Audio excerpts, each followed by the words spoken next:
Mohon izin kepada Bapak Ibu yang audionya masih dibuka, mohon di-mute-kan dulu ya. Terima kasih.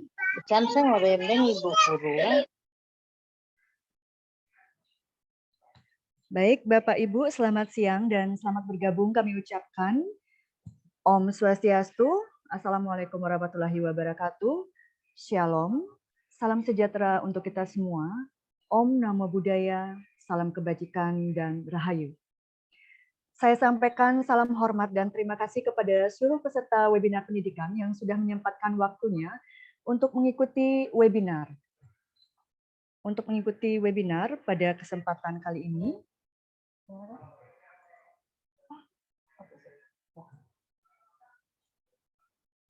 maaf Bapak Ibu ya, saya ulangi, untuk mengikuti webinar pada kesempatan berbahagia ini, baik melalui via Zoom maupun melalui via YouTube channel Komunitas Guru Penggerak Kabupaten Badung. Perkenalkan, nama saya Kadek Pramyogi, saya adalah Guru Penggerak Angkatan 1 dari SMA Negeri 1 Kuta Utara. Mohon izin saya akan memandu webinar implementasi kurikulum Merdeka Jenjang SMA pada hari ini. Bapak Ibu, seperti kita ketahui, mulai tahun pelajaran 2021 sampai dengan 2022, Kementerian Pendidikan, Kebudayaan, Riset, dan Teknologi telah meluncurkan kurikulum paradigma baru sebagai penyempurnaan dari KTSP 2013. Kurikulum paradigma baru ini akan diberlakukan secara terbatas dan bertahap melalui program sekolah penggerak dan pada akhirnya akan diterapkan pada setiap satuan pendidikan yang ada di Indonesia. Nah, pada tahun pelajaran 2022 sampai dengan 2023, sesuai dengan Kemendikbudristek nomor 56 tahun 2022 tentang pedoman penerapan kurikulum dalam rangka pemulihan pembelajaran atau kurikulum merdeka, sebagai penyempurnaan kurikulum sebelumnya, sekolah dapat memilih kurikulum yang digunakan. Nah, salah satunya adalah kurikulum merdeka secara mandiri. Bagaimanakah implementasi dari kurikulum merdeka secara mandiri itu? Untuk menjawab pertanyaan tersebut, marilah kita simak pemaparan materi tentang implementasi dari kurikulum merdeka secara mandiri dari narasumber kita. Namun sebelumnya perlu saya sampaikan kepada Bapak Ibu semua bahwa setelah pemaparan materi dari narasumber nanti akan dilanjutkan dengan sesi tanya jawab atau diskusi. Nanti Bapak Ibu yang ingin bertanya bisa mengetikkan pertanyaan di kolom chat ya dengan mengetikkan nama, instansi dan pertanyaannya. Atau bisa juga bertanya secara langsung dengan mengetikkan di kolom chat saya ingin bertanya secara langsung. Baiklah Bapak Ibu, inilah dia narasumber kita, Kadek Darsike Arianta SPD MPD sebagai pelatih ahli Sekolah Penggerak SMA. Tak kenal maka tak sayang. Izinkan saya menyampaikan CV singkat beliau. Pendidikan beliau adalah Sarjana Pendidikan Fisika, Universitas Pendidikan Ganesha dari tahun 2005 sampai dengan 2009. Kemudian melanjutkan ke Magister Pendidikan IPA, konsentrasi Fisika, Universitas Pendidikan Ganesha dari tahun 2009 sampai dengan tahun 2011. Adapun pengalaman dan prestasi beliau adalah guru fisika SMA Negeri Bali Mandara dari 2011 sampai sekarang. Beliau juga merupakan wakil kepala sekolah bidang kurikulum 2017 sampai sekarang. Pelatih ahli sekolah penggerak dari tahun 2021 sampai sekarang. Pengajar praktek guru penggerak angkatan kedua, kemudian guru binar ambassador, penulis artikel opini media massa, sahabat rumah belajar Provinsi Bali Kemdikbud 2019, Cambridge Exam Officer, kemudian kepala lab IPA dari 2015 sampai 2017, alumni Earth and Space Science CMO Kitab in Science 2017, instruktur kabupaten kurikulum 2013 tahun 2017, instruktur provinsi kurikulum 2013 tahun 2018, tim pengembang direktorat SMA 2018 sampai 2021, Monep Sekolah Sonasi 2019, Monep Sekolah Komprehensif 2019, TOT Guru Microsoft 2020, dan peserta Google Suite for Education oleh Google Master Trainer, GTK Kemdikbud 2021. Beliau juga sudah banyak mempublikasikan buku maupun artikel ilmiah. Baiklah Bapak Ibu sekalian, kita sambut Bapak Kadek Darsike.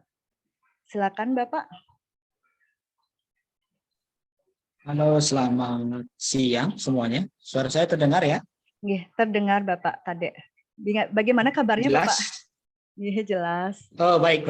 Kabarnya baik ya. Nggih. Walaupun di sini cuacanya juga cukup mendung nih. Tapi Nggih, Bapak. smart semuanya ya, smart Nggih. kita harus ikuti. Nggih, semangat Bapak. Silakan Bapak memaparkan materi. Kita berikan waktu sampai pukul 12. Bapaknya setelah itu kita lanjut dengan sesi tanya jawab. Silakan.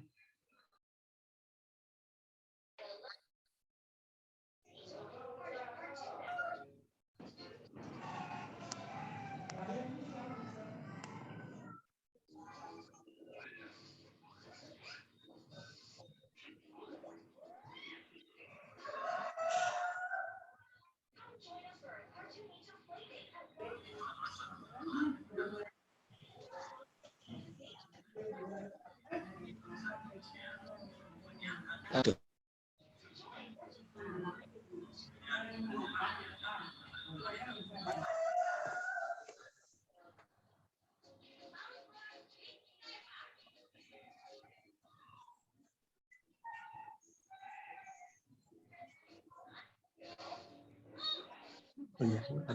Bu Kadek, halo.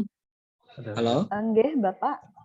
Ya, seandainya nanti dalam perjalanan ada suara ataupun misalkan hal yang kurang jelas, nanti mohon nanti Ibu Kadek untuk mengingatkan ya, dan juga teman-teman.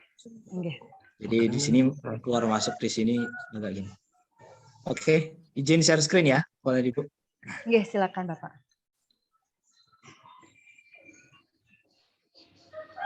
Sudah tampil ya Bapak Ibu? Sudah Bapak. Oke, ya. Saya tidak akan menghidupkan kamera supaya lebih ringan. Oke, jelas Bu Kadek Prami ya? Jelas, suara saya jelas, presentasi saya ada? Nggih, jelas Bapak, suara dan gambar jelas. Silakan Bapak dimulai. Baik, terima kasih. Om Swastiastu, Bapak dan Ibu semua. Jadi dari komunitas guru penggerak Badung, luar biasa sekali.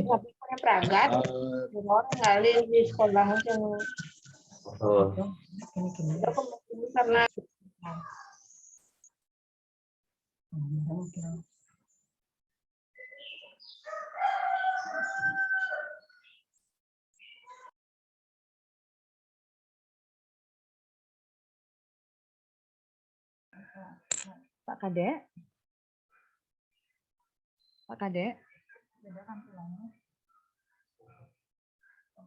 Halo Bapak Kadek, masih di sananya?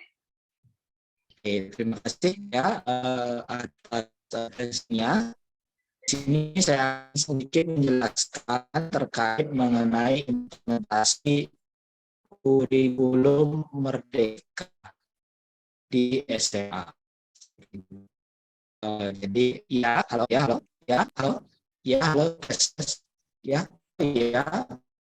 Pak Kadek, suaranya agak terputus-putus. Halo.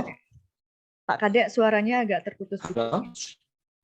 Halo, Pak Kadek. Halo. Pak Kadek, suaranya agak terputus.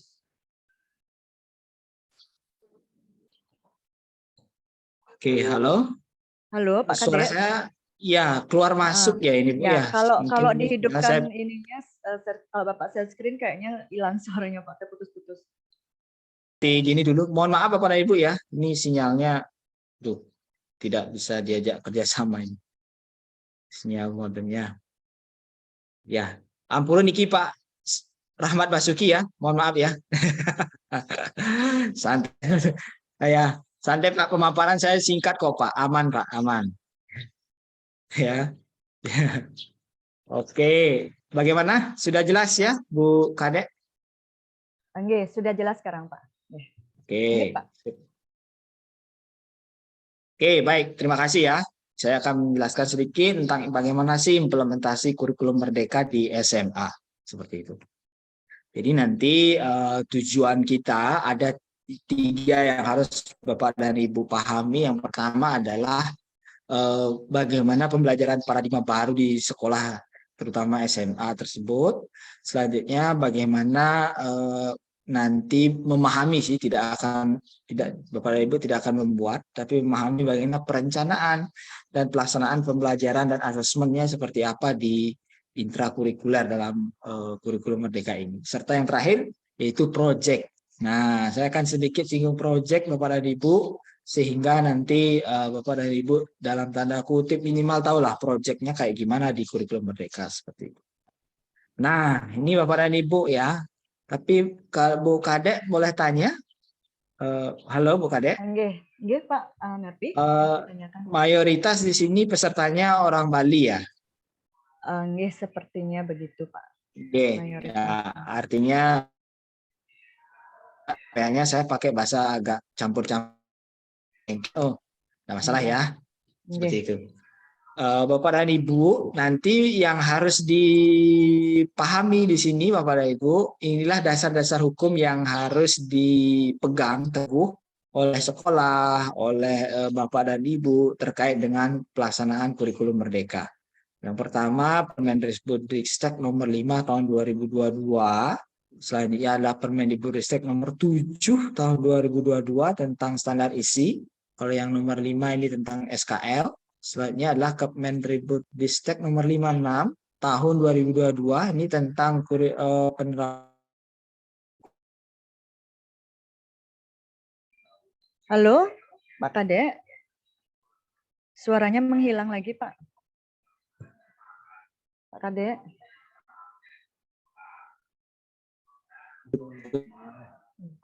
Pak Kadek, mohon maaf. Suaranya terputus-putus, Pak. Hilang.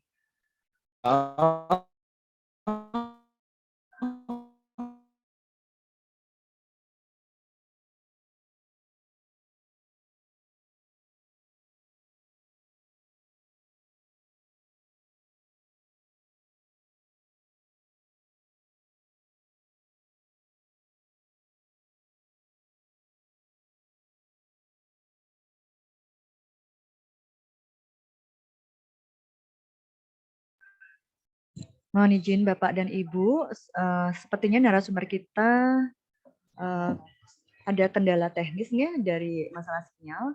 Jadi mohon menunggu sebentar, kami masih menghubungi beliau. Terima kasih.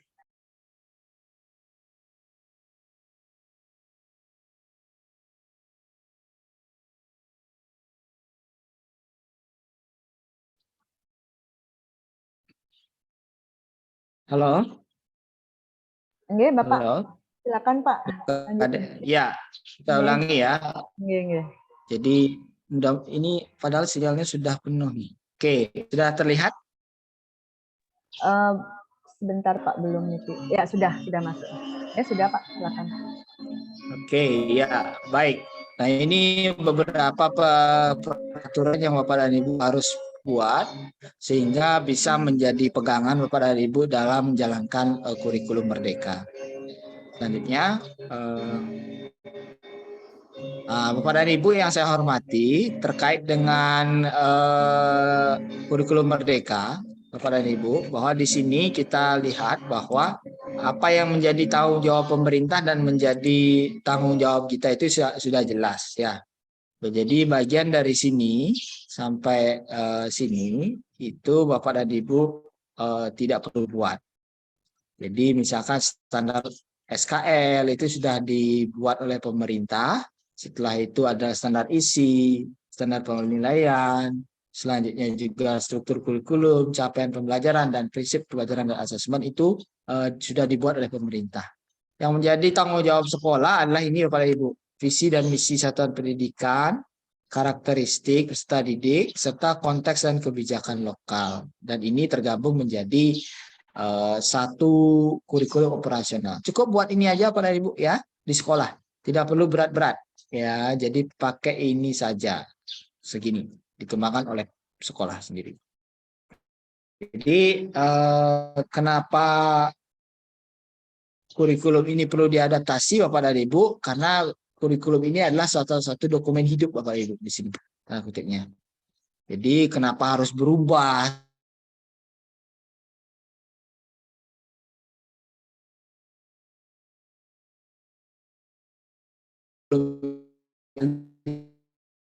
dari Pak Kade, suaranya terputus lagi Pak Kade.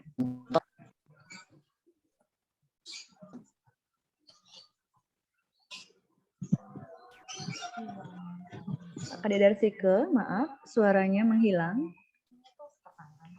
Halo Pak Kade.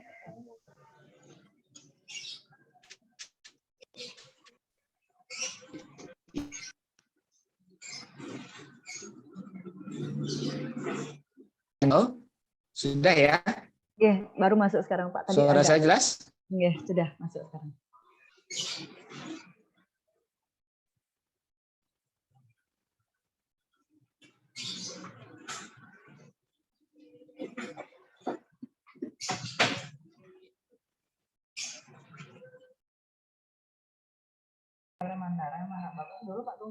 Bapak Ibu mohon sabar nggih, niki narasumbernya soalnya dari Beleleng, mungkin sinyal di sana kurang bagus dan walaupun mungkin kuat di situ teh karena jauh agak terkendala.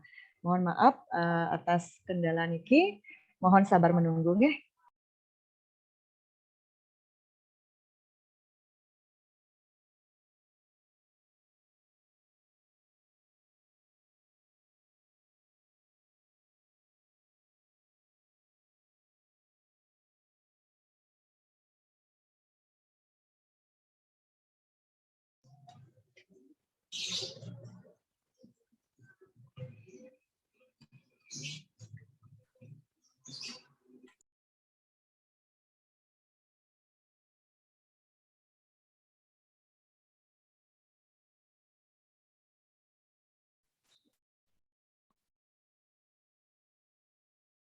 Halo? Mohon maaf ini saya keluar masuk, mohon maaf. Sinyal saya teduh. Ini saya ada di luar daerah, jadi agak gini. Mohon maaf. Tapi paparannya terlihat ya sekarang? Sudah terlihat ya? Nggih, Bapak sudah terlihat. Silakan Oke, Pak dilanjutkan. lanjut ya. Oke, nah Bapak dan Ibu di struktur kurikulum Merdeka ada 3 hal yang Bapak dan Ibu harus pantau ya. Yang pertama itu adalah program intrakurikuler, selanjutnya adalah program ekstrakurikuler dan proyek penguatan profil pelajar Pancasila. Nah ini yang menjadi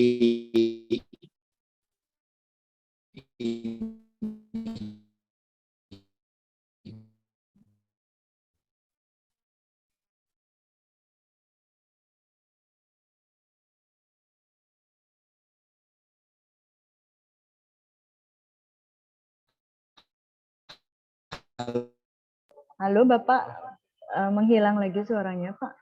Mohon. Oke, suara saya Sekarang sudah jelas? Ya, sudah masuk. Oke, ini Bu, ini mau bantu share screen ya, nanti Bu Alit nanti ya, saya kirimkan dokumennya ya. Ya Pak Dek, saya bantu. Ya deh, jadi mohon maaf ini teman-teman, waduh, akibat sinyal yang kembang kempis ini. Boleh dibantu untuk di share screen ya. Siap-siap Pak Dek. Ya, wait, ditunggu dulu gininya, PowerPoint-nya. Saya kirimkan PDF biar lebih ringan, sehingga Bu Alif bisa lebih ringan men-share. Oke.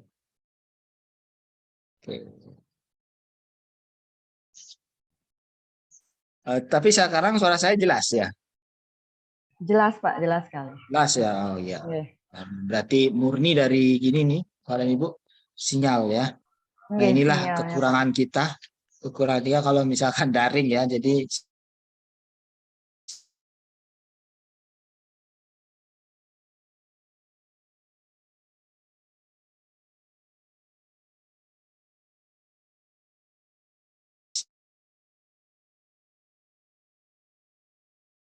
Pak.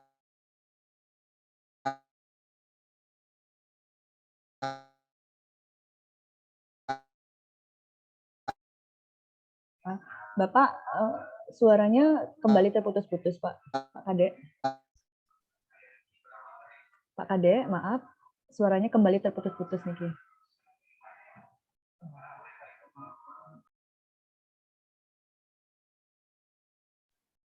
Pak Kadek, bisa mendengar suara saya?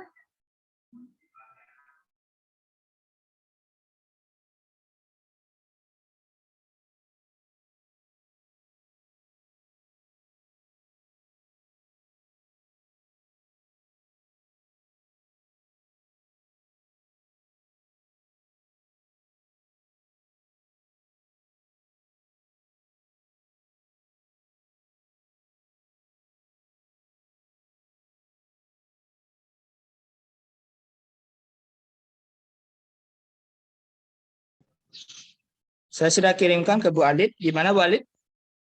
Sudah? Belum nyampe, Pak Dek.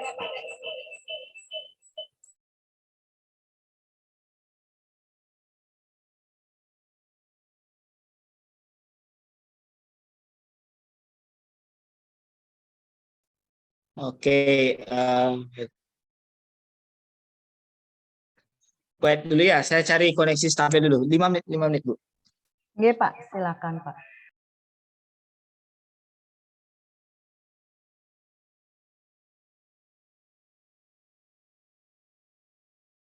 Baik Bapak Ibu sekalian, mohon sabar nih. Yang minta maaf kalau ada kendala seperti ini, namanya sinyal, kita tidak bisa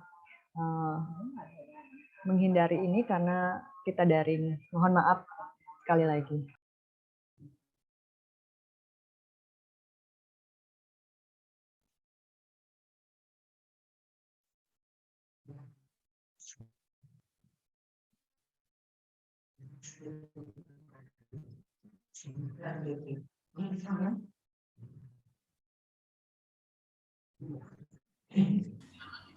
Halo Pak dan Ibu.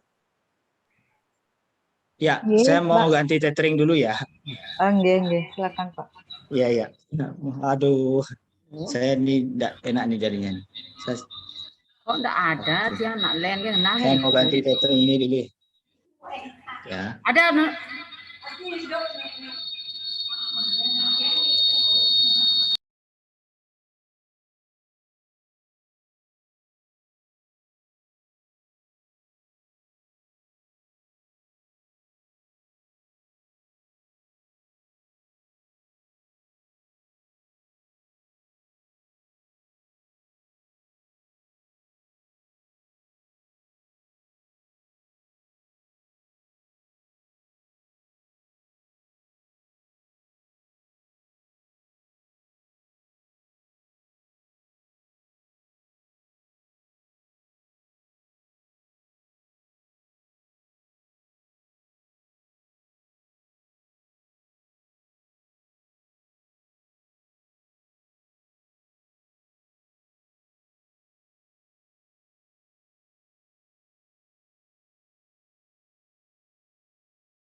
Om Swastiastu. Assalamualaikum warahmatullahi wabarakatuh. Salam sejahtera untuk kita semua. Namo Buddhaya, salam kebajikan, Rahayu, Rahayu, Rahayu. Saya Ibade Mandi, selaku PLT Kepala Dinas Pendidikan Kepemudaan dan Olahraga Kabupaten Badung, dengan ini mengajak seluruh pimpinan satuan pendidikan untuk mendukung, dorong para guru penggerak kita dalam rangka menjadi Halo, pemimpin pelajaran di satuan. Siap Iya, Pak Pak. Dek. Sebentar dulu. Oke, sudah siap. Oke, sip. Oke, sekarang kayaknya udah bisa nih. Let's see. Udah ya, jelas ya Bapak dan Ibu? Jelas? Tidak macet-macet lagi? Nggih, sudah Pak. Silakan Pak. Aman ya? Nggih, aman. Next. Iya, aman. Oke. Baik, kita ulang kembali lagi Bapak dan Ibu. Dalam struktur kurikulum Merdeka itu, kita akan ada 3 waktu ya nanti akan digunakan oleh siswa, yaitu waktu untuk intrakurikuler. Ya, jadi di sini adalah waktu intrakurikuler. Ada waktu untuk ekstrakurikuler dan yang terakhir adalah waktu untuk penguatan P3 ini, profil pelajar Pancasila. Jadi Bapak dan Ibu diharapkan nanti mengatur waktunya itu ada 3 nanti. Jadi kalau waktu ekstra seperti biasa, waktu intra nanti akan berkurang Bapak dan Ibu kalau menggunakan kurikulum Merdeka ini. Jadi nanti mungkin belajarnya sampai Kamis, setelah itu setengah hari, lalu dari Kamis siang sampai Jumat itu bisa aja ada kegiatan proyek. Saya kira di program intrakurikuler yang harus dijelaskan adalah ini Bapak dan Ibu. Ada 2 fase di SMA, yaitu fase E dan fase F. Jadi fase E itu untuk kelas 10 dan fase F itu untuk kelas 11. Diingat ini didasarkan pada fase. Nah, untuk CP-nya pun nanti akan menggunakan basis fase. Tidak ada CP fase kelas 10, tidak ada. Jadi CP fase E itu akan ada. Ada juga CP fase F. Gitu. Nah, di struktur kurikulum Bapak dan Ibu yang harus diketahui adalah 1 JP tetap 45 menit ya Bapak dan Ibu. Nah, dari di strukturnya itu akan ada 2 tabel di sini, ada tabel intra dan ada tabel project. Jadi nanti dalam pengakuan di Dapodik seperti ini Bapak dan Ibu. Untuk kelas 10 kita bicara dulu ya, akan mayoritas di sini. Contoh misalkan matematika di sini 3 JP untuk intra. Di 3 JP untuk intra ini ada 1 JP untuk project nanti. Lalu totalnya di Dapodik itu adalah sebanyak 4 JP pada Ibu ya. Jadi untuk matematika itu 4 JP. Di Dapodik diakui. Nah, tetapi ngajarnya di kelas berapa JP? 3 JP ya. Ngajarnya tetap di kelas 3 JP. Lalu 1 JP ini digunakan untuk membimbing nanti proyek dari anak-anak. Jadi silakan nanti tim manajemen untuk membimbing proyeknya seperti apa dan sebagainya itu di sesi khusus nanti. Begitu juga untuk fisika, kimia, biologi, Bapak dan Ibu itu dibagi 3 ini masing-masing adalah 2 JP. Ini 108 ini dibagi 3 itu sebanyak 36, itu 1 JP masing-masing proyek. Jadi fisika itu tetap ya 3 JP diakui di Dapodik. 3 JP, kimia juga 3 JP, biologi juga 3 JP di Dapodik. Tetapi di dalam kelas diajarnya itu di intra 2 JP.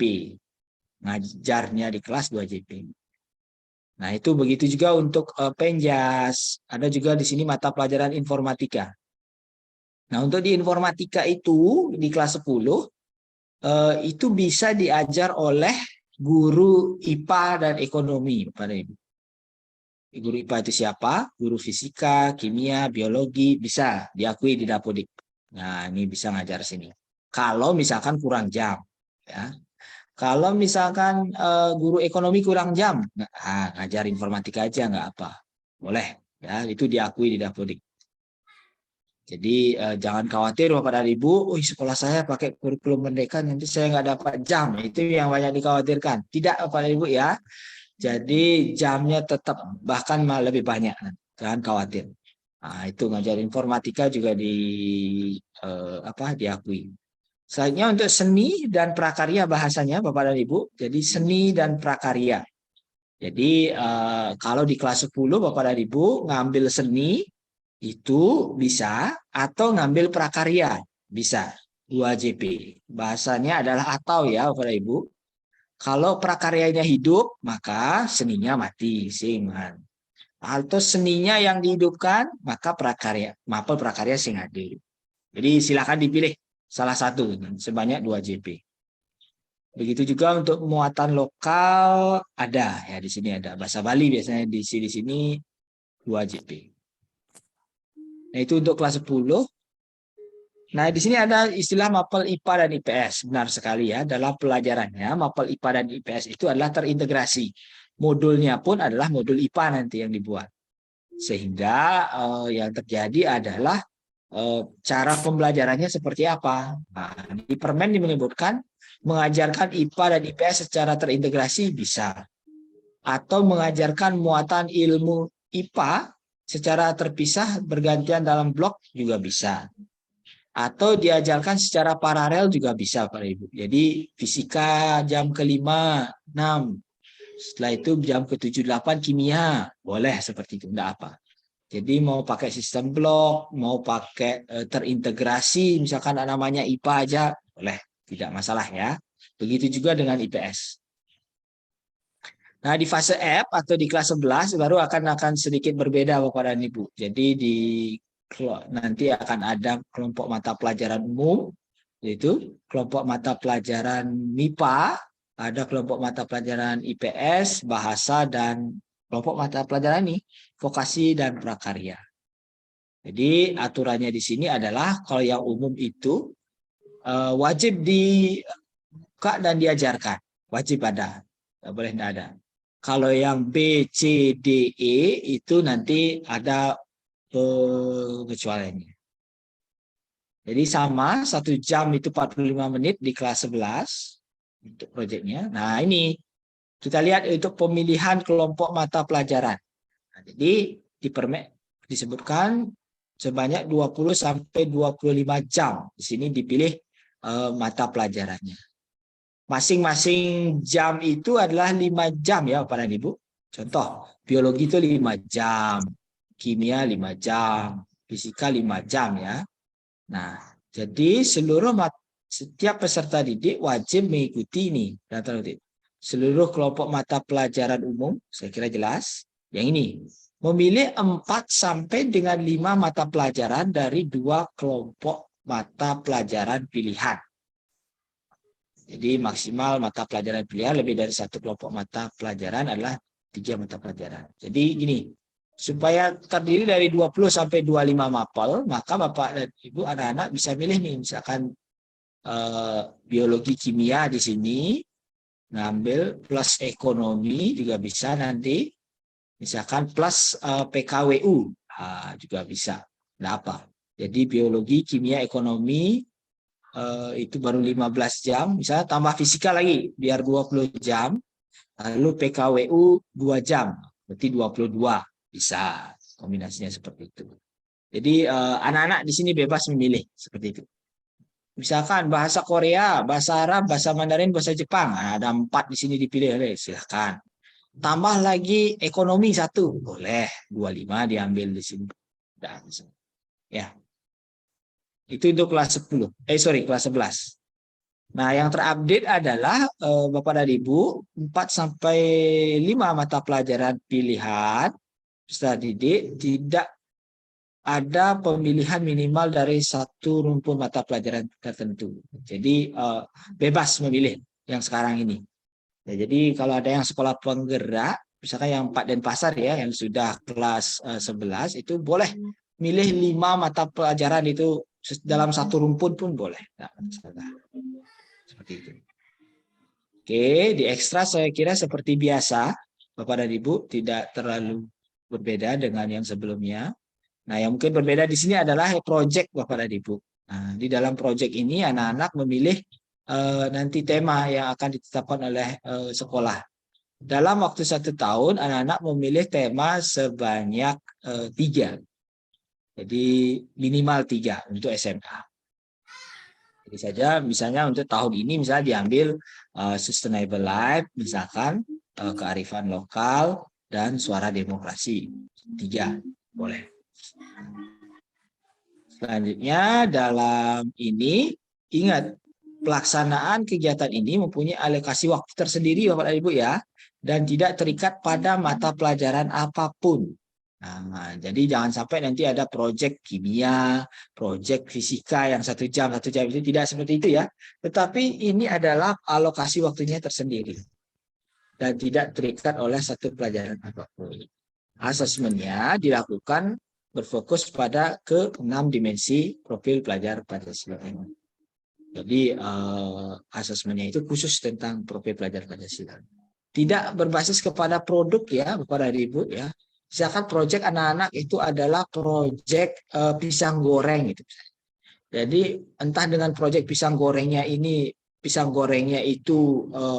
hangus atau gimana, enggak masalah. Yang penting dimensi profil pelajar Pancasila-nya kelihatan. Misalkan yang diambil adalah gotong royong, berpikir kritis, dan kreatif itu misalnya. Yang penting itu terlihat. Tahap-tahapan proyek, Bapak dan Ibu, di sini tahap-tahapan proyeknya bisa kita lihat tadi merancang waktu, membentuk tim fasilitasi, mengidentifikasi kesiapan satuan pendidikan, pemilihan tema umum, penentuan topik spesifik, dan merancang modul proyek. Kita lihat satu-satu. Dari segi waktu untuk proyek ini SMA kelas 10 itu cukup banyak ini 486 JP Bapak. Itu kalau dihitung itu rata-rata sekitar 3 bulanan. 3 bulanan dia belajar tentang proyek.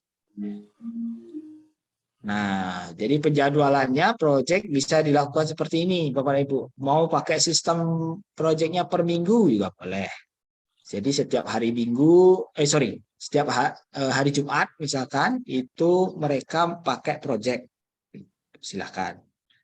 Atau sistemnya pakai ini setiap hari, boleh.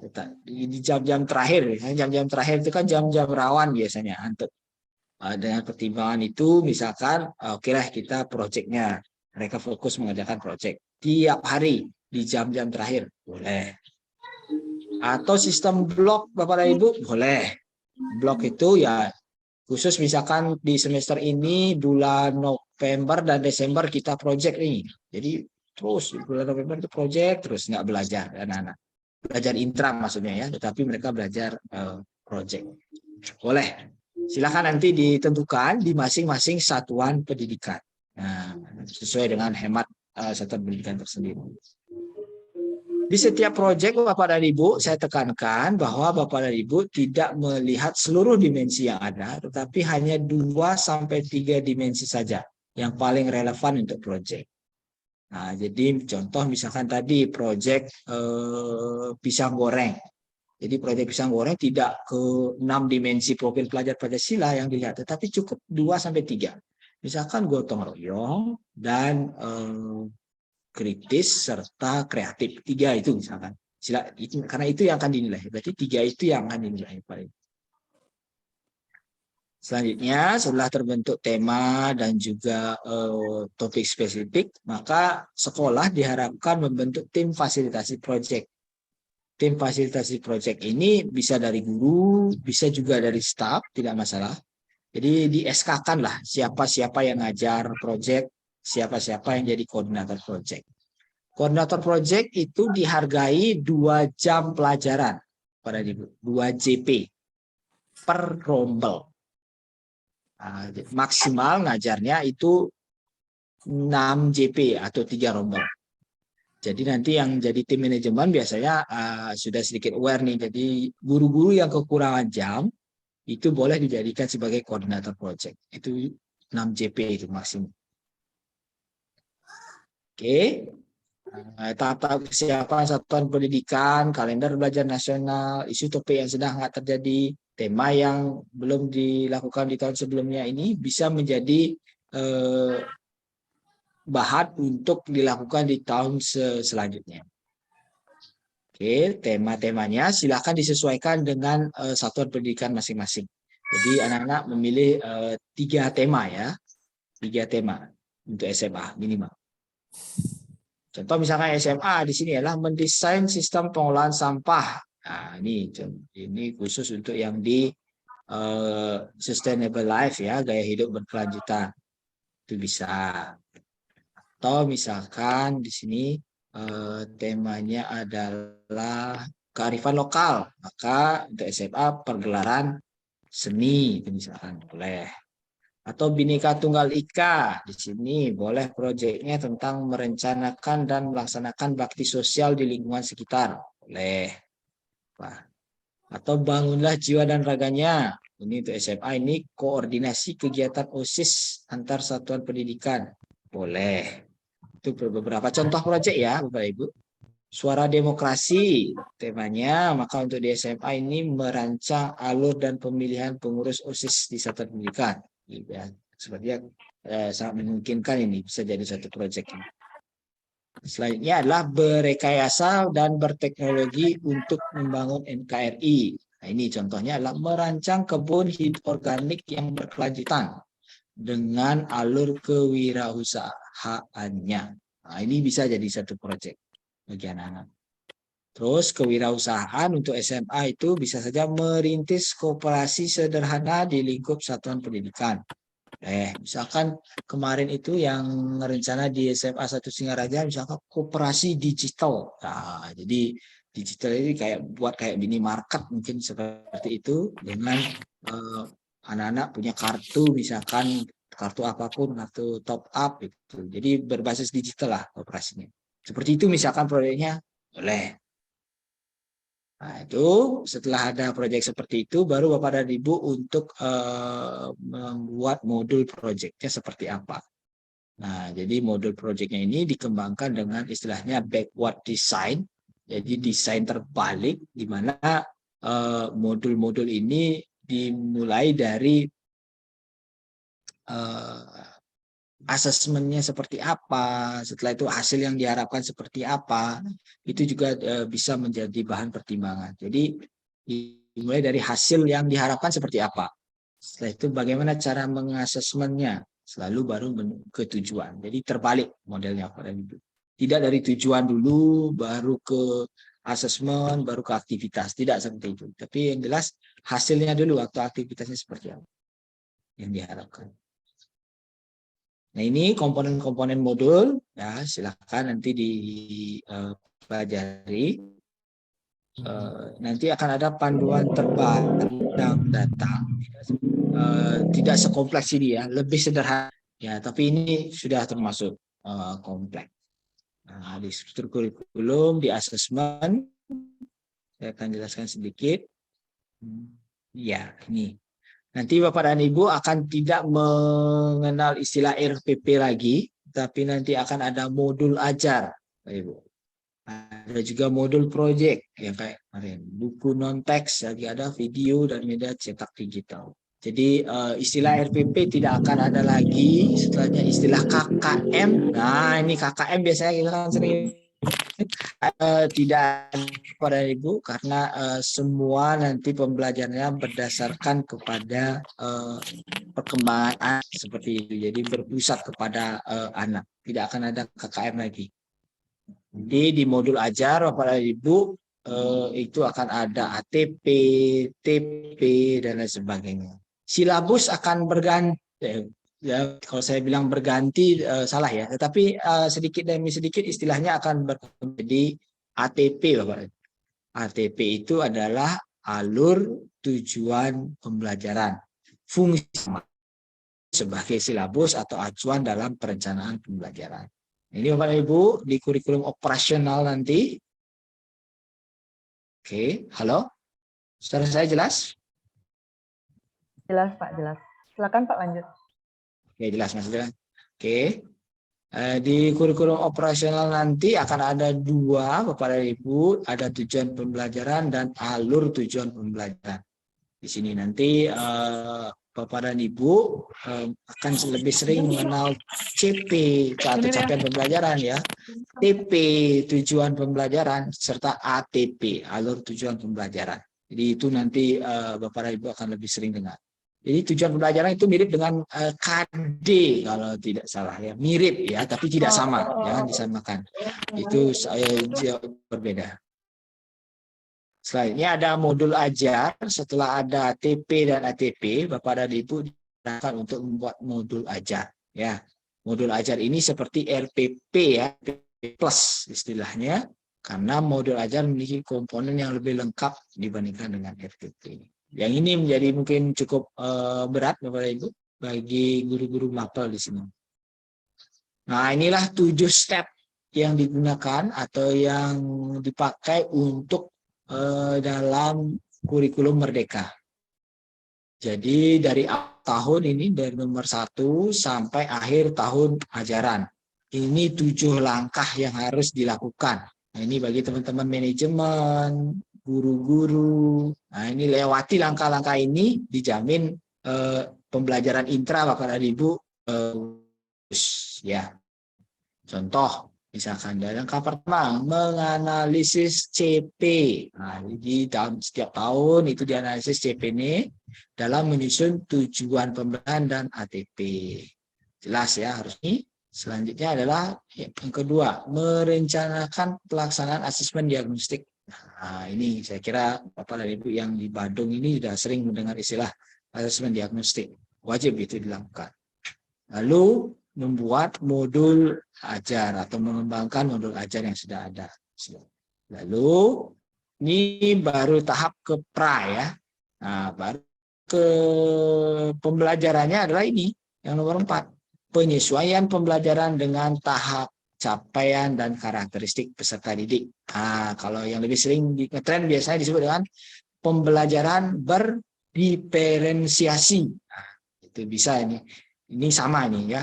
Atau mungkin yang lebih keren ada teaching at the right level. Nah, mungkin Bapak Ibu sering dengar itu 11-12 ya isinya. Karena ini adalah penyesuaian pembelajaran dengan tahap capaian dan karakteristik peserta didik. Nah, ini tahap implementasinya. Nanti ciri-ciri dari kurikulum Merdeka ini adalah implementasinya adalah menggunakan pembelajaran berdiferensiasi. Yang saya yang kelima, setelah dilakukan pembelajaran baru, Bapak dan Ibu melakukan asesmen. Asesmen bagaimana dari perencanaan juga proses, pelaksanaan dan pengolahan asesmen formatif dan sumatif. Nah, ini nanti Bapak dan Ibu kenal nanti. Jadi nanti akan ada 2 istilah itu, ya, ada formatif dan sumatif.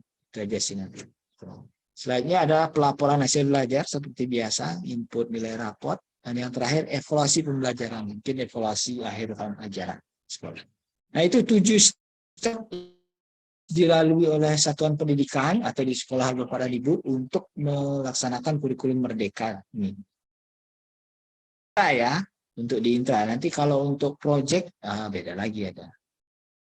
Nah, ini CP, jelas ya. Ini CP-nya, mohon maaf, contohnya SD. CP sudah ada Pak Ibu ya, tinggal di-download. Nggak perlu Bapak Ibu lagi buat CP lagi ya. Tinggal di-download saja selesai urusan. Jangan bikin beban lagi. Nah, selanjutnya baru buat TP dan ATP. TP baru dibuat oleh sendiri oleh Bapak Ibu. TP itu ya mirip seperti KD, tetapi nanti akan ada istilahnya KKV ya. Jadi kompetensi, kontens, dan variasi. Contoh misalkan di sini menyajikan bilangan dan mengeneralisasi pemahaman dan membandingkan urutan dan nilai tempat sampai 999. Ini TP-TP-nya disusun menjadi ATP Bapak Ibu, alur tujuan pembelajaran. Alur yang dimaksud adalah ini pembagian fasenya. Jadi fase B itu adalah di kelas 3 dan 4. Mana TP yang diajarkan di kelas 3? Ini misalkan. Mana TP yang diajarkan di kelas 4? Ini. Itu aja sih. Jadi itu alurnya. Kelasnya misalkan di 31 ngapain aja asesmennya. 32 ngapain aja asesmennya dan sebagainya. Seperti ini. Jadi awal fase B, misalnya kelas 3, TP-nya sekian. lalu masuk awal fase. Jadi ngalir saja Bapak dan Ibu di sini. Oke, ada perencanaan diagnostik ya. Pasti nanti Bapak dan Ibu silakan diikuti asesmen diagnostik di Kemendikbud juga ada kelasnya ini. Silakan, hampir sama nih materinya. Jadi asesmen diagnostik bisa dilakukan di awal tahun ajaran, saya tekankan di sini, awal lingkup materi, atau sebelum menyusun modul ajar secara mandiri. Bisa, silakan disesuaikan. Untuk modul ajar, saya kira ini komponen-komponennya. Nah, ini yang harus saya highlight. Tidak semua komponen di samping wajib tercantum dalam komponen modul ajar yang dikembangkan oleh peserta didik. Pendidik di satuan pendidikan diberi kebebasan, nah ini merdeka ya, misalnya untuk mengembangkan komponen-komponen modul ajar sesuai dengan konteks lingkungannya. Jadi sesuai dengan konteks lingkungannya lah. Jadi Ibu, ya, jadi Bapak dan Ibu diharapkan nanti ini membuat modul ajar sesuai dengan konteksnya. Tidak harus ini full semua, tapi bisa disesuaikan dengan kondisi di lapangan. Oke, modul ajar nanti mungkin saya akan berikan linknya ya. Oke, berdiferensiasi saya kira sudah biasa kepada Ibu, apalagi guru penggerak. Di sini banyak. Wah, saya kira bisa kita lewati ini. Yang menjadi penekanan adalah asesmen. Sedikit saja. Asesmen nanti pada Ibu adalah asesmen formatif dan asesmen sumatif. Di sini saya, nah ini. Jadi asesmen kata kuncinya di sini Bapak Ibu. Ada yang namanya sumatif semester. Ini sumatif semester ini merupakan pilihan Bapak dan Ibu. Satuan pendidikan dapat melakukan sumatif pada akhir semester jika satuan pendidikan merasa perlu konfirmasi hasil sumatif di akhir lingkup materi. Nah, di dalam tanda kutip UAS ya istilahnya ya kalau tidak salah ya. Dan juga PAS penilaian akhir semester. Ini bisa ya Bapak dan Ibu adakan, bisa tidak. Silahkan dikondisikan. Jadi inilah kondisinya. Jadi bisa dilaksanakan atau bisa tidak. Tapi sumatif di akhir lingkup wajib dilaksanakan. Ya, di sini juga ada formatif dan sumatif. Kita lihat model raportnya. Ini. Kalau misalkan asesmen formatif, jelas ya selama proses pembelajaran. Kalau sumatif itu ini selesai di satu lingkup materi atau satu tujuan pembelajaran, atau terdiri dari beberapa tujuan pembelajaran juga bisa, tidak masalah. Atau pada akhir fase dilakukan bisa. Atau jika diperlukan di akhir satu semester juga bisa. Itu sumatif. Namun yang lebih banyak diharapkan adalah ini ya Pak Ibu, yaitu asesmen formatif. Inilah yang diharapkan lebih banyak dilakukan. Tidak hanya sumatif, tapi formatif yang lebih banyak. Oke, nah ini kenaikan kelas Bapak dan Ibu. Pendidik diharapkan mampu menjalankan fungsi asesmen secara optimal sehingga mampu mendiagnostik perkembangan peserta didik. Hasil diagnostik digunakan sebagai rujukan untuk tindak lanjut pembelajaran. Demikian juga asesmen formatif, sumatif diharapkan berjalan dengan baik sehingga pada akhir fase semua peserta didik naik kelas karena telah mencapai tujuan yang direncanakan. Nah, itu. Jadi itu harapannya pada ini. Oke, formatif. Karena cara pengolahannya, nah ini ya pada alternatif 1, ini ada formatif, misalkan ini ada pada topik tempat bilangan cacah, ya. Ini topik mengukur luas keliling dan luas satuan baku, misalkan. Jadi di formatif ini ada 2, sini juga formatif ini ada 2, ya. Dan juga di sini ada sumatif. Nah, sumatif itu lingkup materi Bapak dan Ibu. Ini ada nilainya. Ini bisa pakai nilai rata-rata. Misalnya rata-rata formatif berapa, rata-rata semarang berapa, lalu nanti ini dirata-rata. Gitu. Jadi pembobotan silakan dilakukan oleh sektor pendidikan. Sumatif akhir semester bisa dilakukan, bisa tidak. Ini bisa ada, bisa enggak. Cukup ini saja. Nilai sumatif dan nilai formatif. Merdeka Bapak dan Ibu ya. Seperti itu untuk penilaiannya Bapak dan Ibu. Nanti keluar nilai rapor seperti ini. Nilai pelajaran, angka, berapa nilainya, plus deskripsinya. Deskripsi itu yang paling tinggi sama yang paling rendah. Itu aja. Selesai. Tidak ada KKM, tidak ada rentang nilai, dan sebagainya. Sangat simpel pada Ibu. Jadi diharapkan penilaiannya menjadi lebih simpel, tidak menjelimet lagi, sehingga Bapak dan Ibu bisa lebih mudah mengujar. Nah ini yang diharapkan lebih banyak Bapak Ibu formatifnya. Laporan kemajuan belajarnya itu bisa buat karya, diskusi, konferensi, portofolio, itu bisa jadi salah satu alternatif dalam penilaian yang mungkin bisa lebih diperbanyak. Misalkan ini diskusi atau konferensi. Misalkan anak-anak bila perlu mengajak orang tuanya. Nah, ini kalau misalnya SD atau SMP, biasanya mereka membuat suatu karya, misalnya clipping. Mereka ajak orang tuanya ke sekolah untuk menyampaikan karyanya kepada guru dan teman-temannya. Jauh lebih bagus sekali. Ya, seperti itu. Kalau misalkan SMA, misalkan ya banyak hal-hal yang bersifat antropologis, misalkan karya-karya misalkan buat karya kreatif ataupun membuat pagelaran, itu bisa jadi alternatif untuk seperti ini. Raportnya Bapak dan Ibu jelas ya, ada mapel, ada nilai, deskripsinya yang paling tinggi sama paling rendah nilainya. Selesai, simpel sekali. Evaluasi dan pembelajarannya, ini mungkin evaluasi akhir tahun ini. Baik, itu saja dari saya.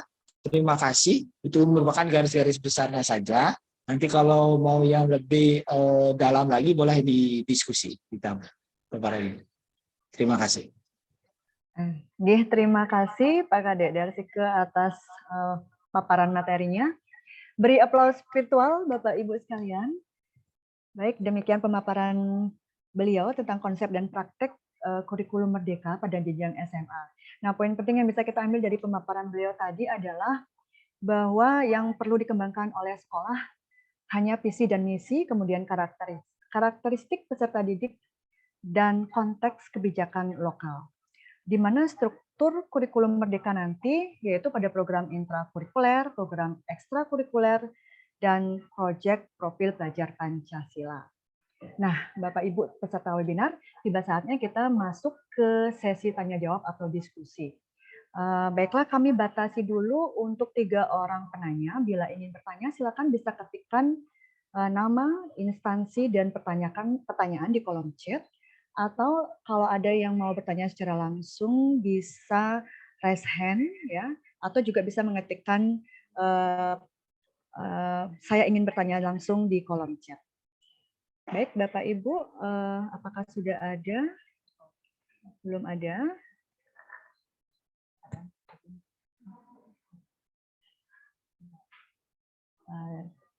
Ini Bapak sabar dulu mun ya, niki belum ada yang ingin bertanya.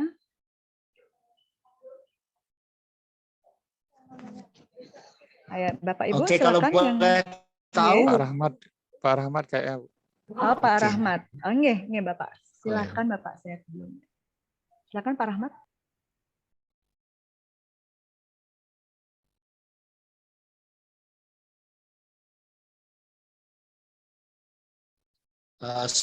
Suaranya tidak terdengar. Pak Rahmat, halo. Pak Rahmat, apakah ingin bertanya?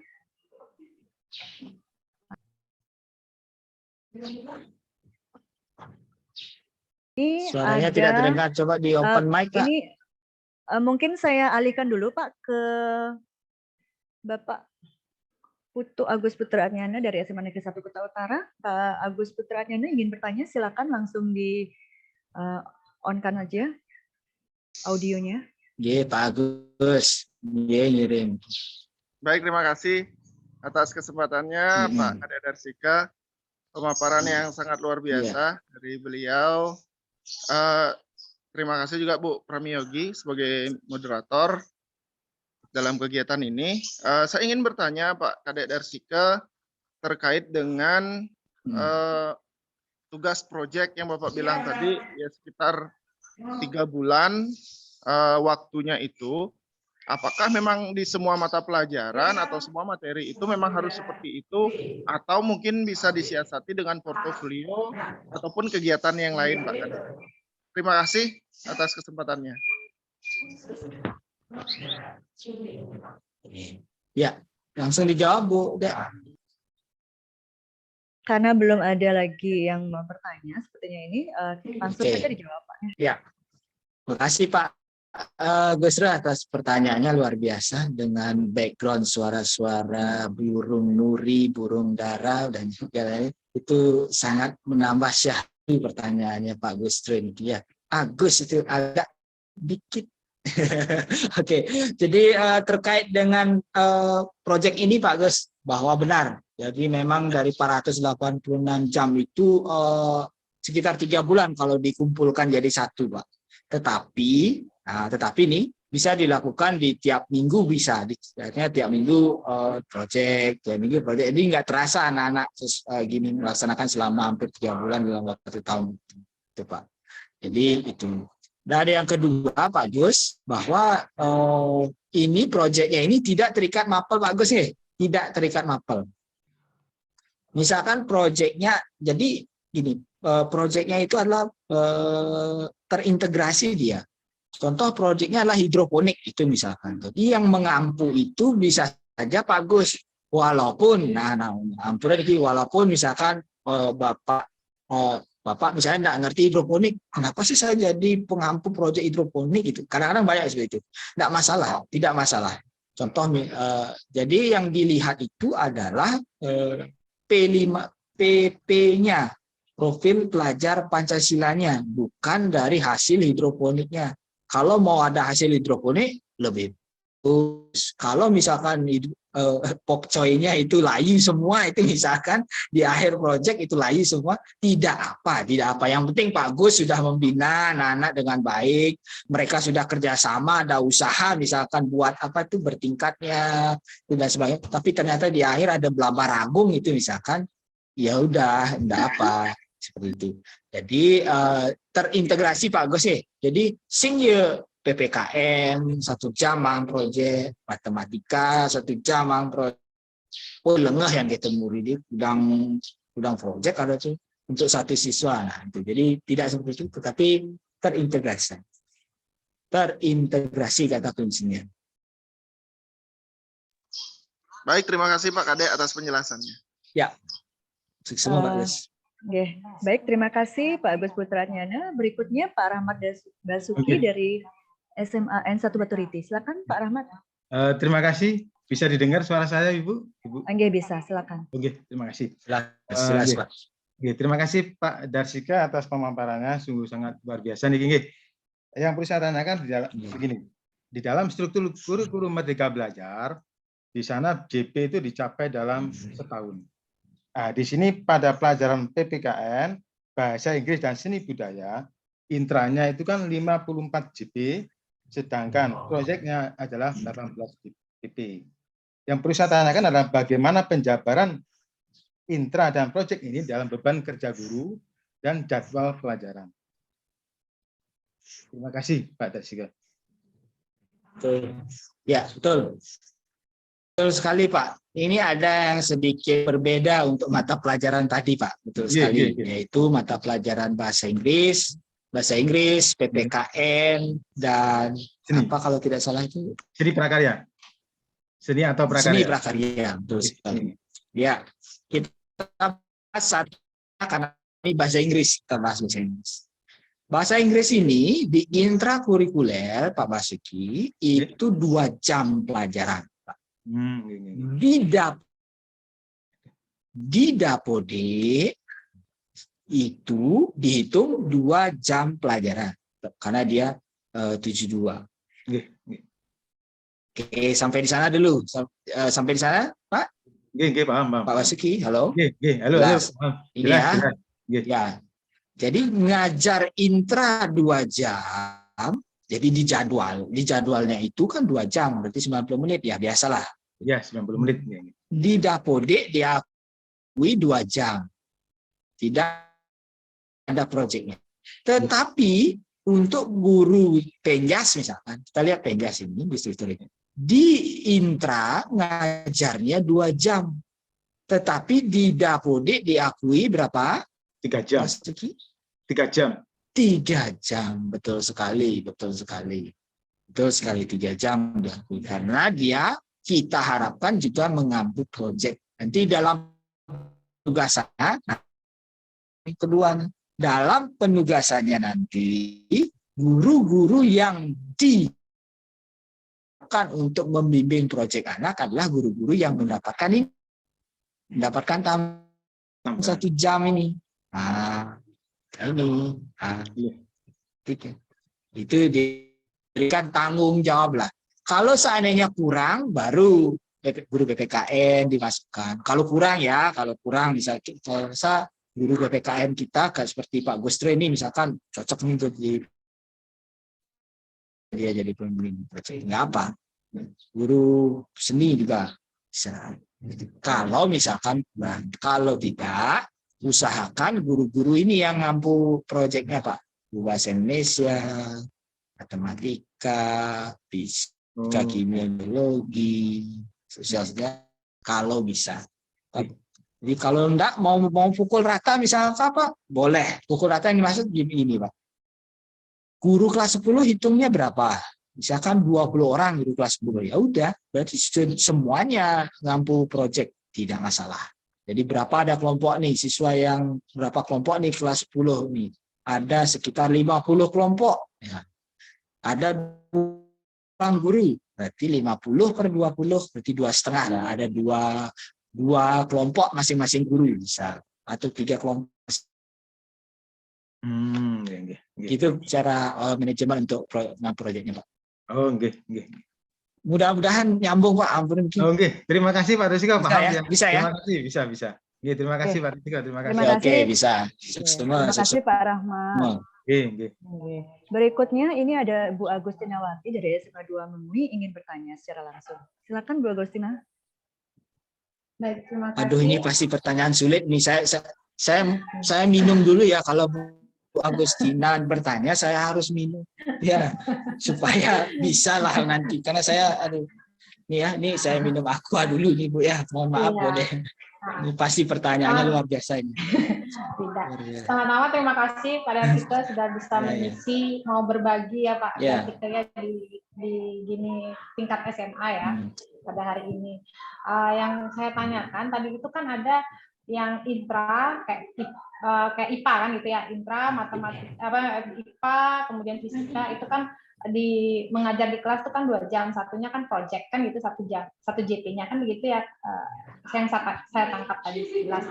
Nah, yang saya tanyakan, project 1 jam itu apakah project per mapel atau yang penguatan profil pelajar Pancasilanya? Apakah itu berbeda? Atau langsung jawab. Proyek pelajar Pancasilanya, Bu. Proyek pelajar Pancasilanya. Udah. Tuh. Berarti nanti yang 1 jam itu tidak lagi ada proyek-proyek mapel ya Pak ya? Tidak ada lagi proyek-proyek mapel, hanya untuk profil pelajar Pancasila seperti itu. Oke. Nah kemudian yang kedua itu kalau yang koordinator proyek ya itu ya Pak ya, itu satu maksudnya anggaplah kalau 2 kelompok 1 orang misalnya, kalau saya menangani dua kelompok. Nah itu laporan penguatan profil Pancasila itu berupa apa dan kemana arah pelaporannya seperti itu. Terima kasih. Wah kan benar kan Bu Kadek ya, luar biasa nih pertanyaannya ini, memang sudah sangat detail sekali, bisa sampai kebelengar. Oke, yang kedua Bu ya. Jadi pertama yang jelas itu tidak ada lagi proyek fisika, proyek kimia dan sebagainya. Maksudnya tidak ada lagi gini Bu. Artinya anak-anak kita harapkan untuk dalam pembelajarannya itu, dalam pembelajaran proyek itu, kalau mau ada selesaikan di intra saja. Boleh misalkan project based learning kimia kan ada ya. Boleh, disilahkan. Tetapi diselesaikan di 2 JP itu, silahkan. Boleh kok ada. Cuma diselesaikan di 2 JP itu.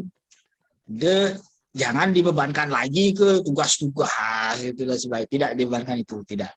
Nah, kalau mau project, ada jam khususnya. Itu baru khusus jam. Biar nanti, wah kalau gitu saya nggak ada project fisika dong, nggak bisa praktikum atau gimana.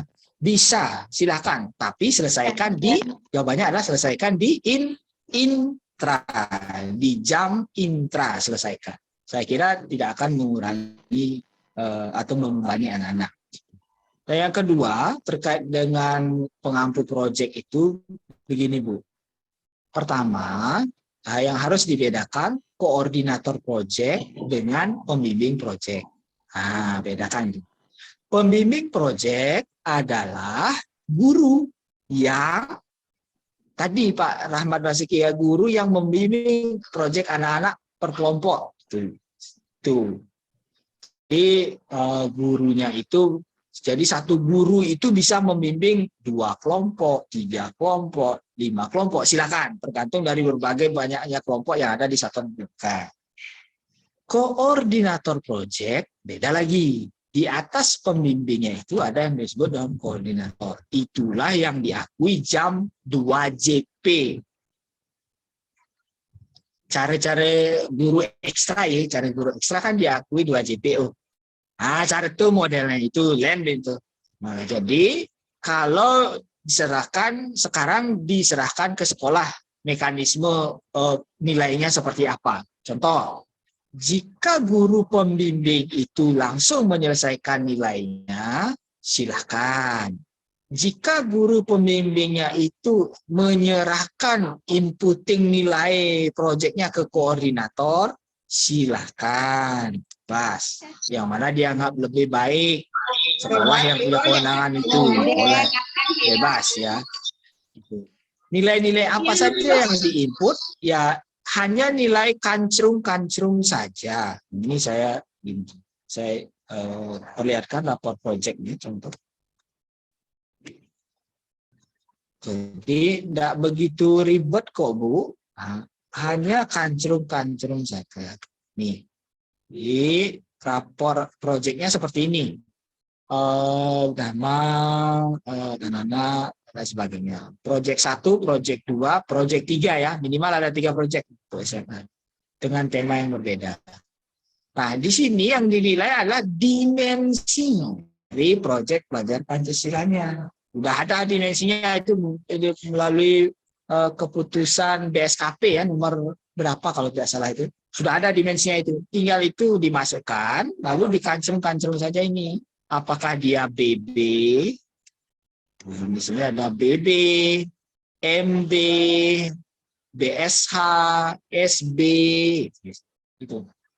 BB itu belum berkembang, MB itu mulai berkembang, BSH berkembang sesuai harapan, SB seperti rapor TK Bu. Agustina. Dari cara rapor TK. Tinggal ngancrung-ngancrungin deh. Jadi slotnya sudah ada. Gitu. Tidak terlalu sulit saya kira menilai proyek anak-anak. Nah, tadi dalam tanda kutip tidak berorientasi hasil ya buat teman-teman ya. Bahkan tidak berorientasi pada hasil produk harus wah-wah banget proyeknya, tidak. Sesimpel apa yang mereka bisa, jangan dipaksakan. Seperti itu. Satu lagi Pak. Mudah-mudahan menjawab Bu. Terus boleh. Sudah terbayang. Baik. Nah, nanti kan katanya tadi ada 2 opsi, mau masing-masing pembimbing proyek memasukkan atau koordinator project yang akan merekapkan seperti itu, langsung memasukkan gitu. Nah itu di Erapot ya Pak De ya, di Erapot. Nah yang pertanyaannya kalau misalnya pembimbing masing-masing berarti kan masuk harus ada akun ya, username dan lain sebagainya, itu tetap menggunakan gini koordinator project atau boleh dimasukkan dari masing-masing, maksudnya bisa diakses oleh pembimbing project itu. Oke, nah ini pertanyaannya luar biasa sekali nih. Rapor project berbeda dengan rapor intra, tidak jadi satu. Sampai di sana dulu ya, berbeda ya. Kalau rapor intra itu dirilis setiap apa Bu Agustina? Kalau rapor intrakurikuler dirilis setiap. Kalau rapor intra, rapor biasa itu dirilis dikeluarkan setiap akhir semester atau tiap semester. Setahun ada 2 kali. Kalau rapor project, Bapak dan Ibu, dirilis setiap tahun. Cepok deh nih rapor project. Oke, das sampai di sana dulu. Sehingga yang input itu ya begini, jadi pembimbingnya dan bisa atau juga nanti siapapun boleh ya, asal nanti sehingga rapornya berbeda Bu. Nah itu yang menjadi penekanan saya, sehingga mekanisme beda. Jadi ada rapor intra itu seperti biasa. Di rapor infra biasa, input nama dan sebagainya. Rapor projectnya pun sistemnya akan berbeda. Jadi nanti akan berbeda 2 sistem ini, rapor project dan juga rapor intra, mapel seperti biasa. Gitu. Mudah-mudahan jawab. Bagaimana Bu Agustina? Kalau ada yang ditanyakan lagi. Terima kasih. Nanti saya pikir lagi pertanyaannya. Terima kasih. Ya, terima kasih Bu Agustina. Baiklah, saya ingatkan lagi kepada Bapak Ibu sekalian untuk mengisi absensi, yang link absennya sudah ada di kolom chat ya. Baiklah, untuk pertanyaan berikutnya ini dari Ibu Alit Putri Wardani ya, dari SMA Negeri 1 Kota Utara. Mohon izin bertanya, untuk mapel bahasa Jepang pada kurikulum Merdeka hanya diberikan pada kelas 11 dan 12, sehingga jamnya berkurang. Karena SDM guru ada 3 orang dan sudah sertifikasi, jika diberikan tambahan PPP 1, apakah bisa diakui di Dapudik? Terima kasih. Itu pertanyaan dari Bu Putri, Pak, atau Bu Alit Putri. Mohon dijawab, Pak Kadek. Terima kasih. Bu Alit, terima kasih ya, pertanyaannya. Betul. Betul sekali ya. Kelas 10 tidak ada mata pelajaran bahasa Jepang. Sehingga yang terjadi adalah di kelas 11. Di kelas 11 itu, Bu Alit, itu bahasa Jepang kalau dia ada yang memilih muncul itu 5 JP. Cukup banyak itu. 5 JP untuk mata pelajaran. Jadi nggak usah khawatir. Kita lihat dulu ya.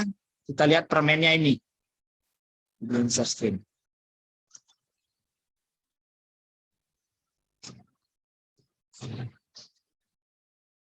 Share screen permennya ini. Oke.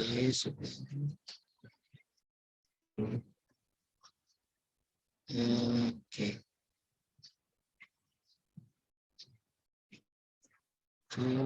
Ya.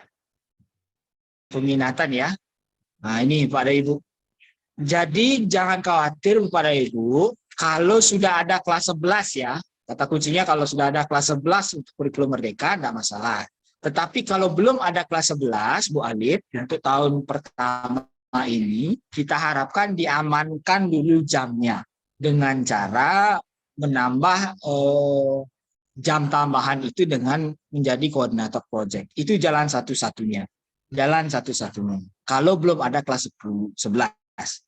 Kalau sudah ada kelas 11, Bu, nah ini khusus untuk guru-guru ini spesial ini. Ada menu spesial untuk guru-guru ini.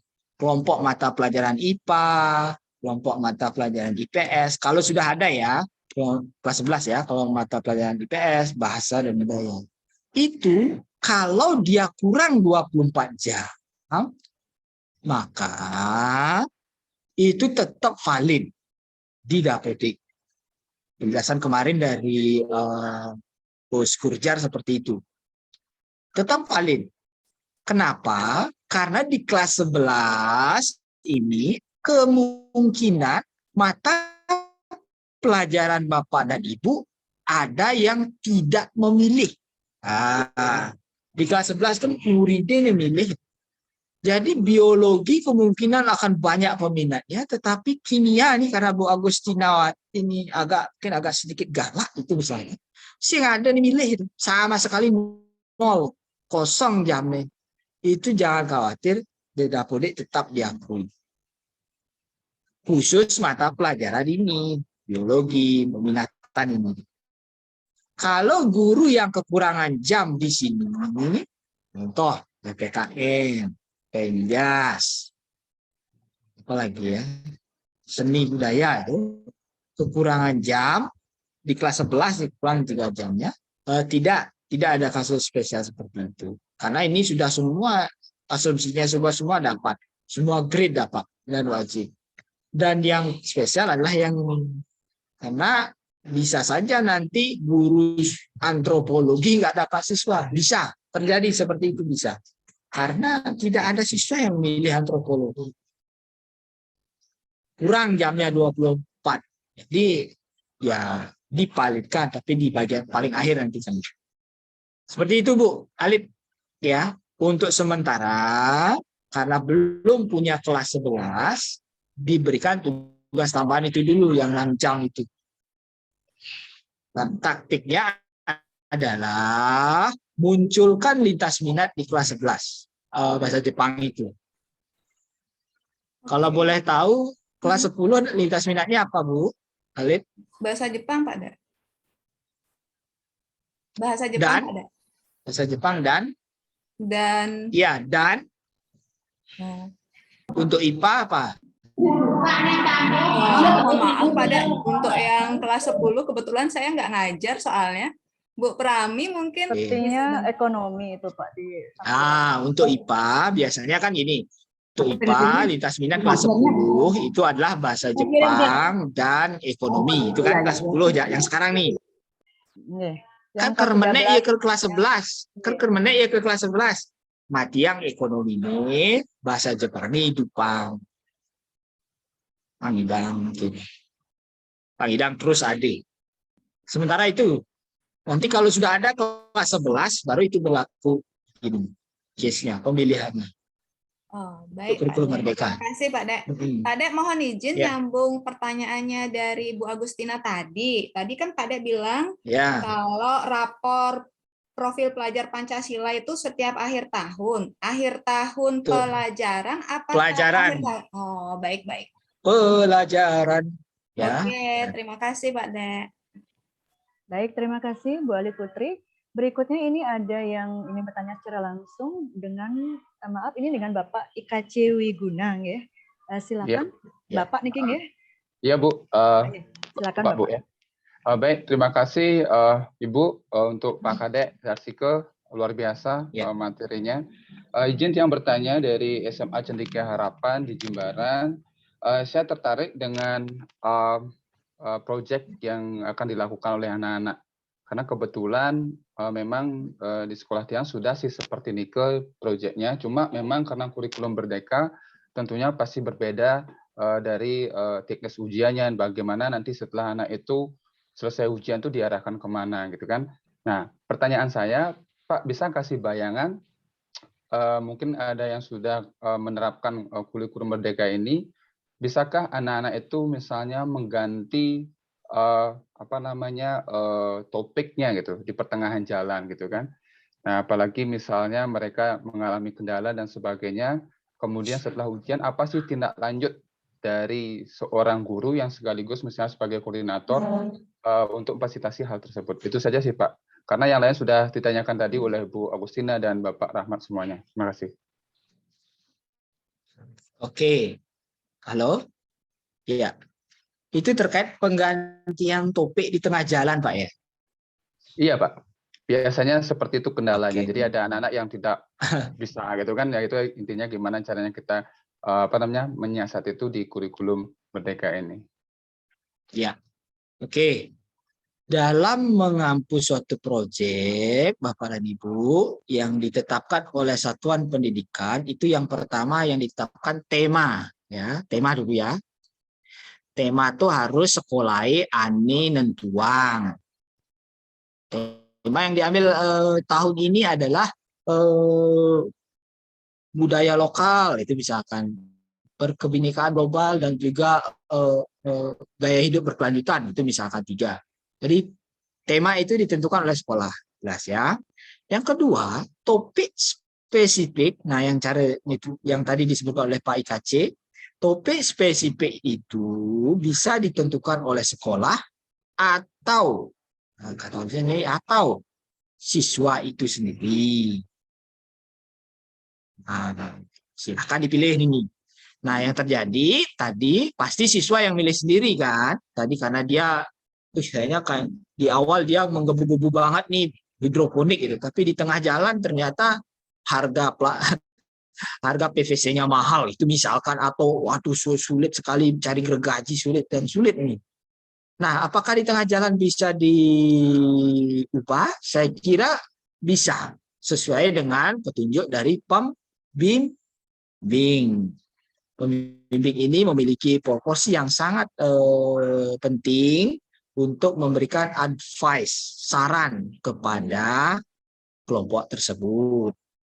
Apakah bisa ganti? Bisa, tetapi dalam satu tema. Jangan sampai temanya berubah. Contoh tema di semester itu adalah budaya lokal. Jangan ganti tema ke teknologi berkelanjutan, tidak seperti itu. Tapi dalam satu tema, Pak ya. Boleh ganti proyek nggak apa, asal dalam satu tema. Itu kata kuncinya. Jadi porsi pembimbing sangat penting ini. Seperti ini ke Pak. Oke, terima kasih Pak. Permohonan saya nanti PowerPoint-nya bisa di-share Pak ya, agar bisa dipahami lebih jelas. Terima kasih Pak. Siap. Oke, terima kasih. Terima Bu Alit kasih. nanti. Terima kasih Pak Widina. Sudah. Untuk PPT, Pak Kadek dan hadirin sekalian akan segera di-share di kolom chat ya. Mohon bersabar. Baiklah, apakah masih ada Bapak Ibu yang ingin bertanya lagi? Ini Pak Kadek ada titipan pertanyaan sedikit tentang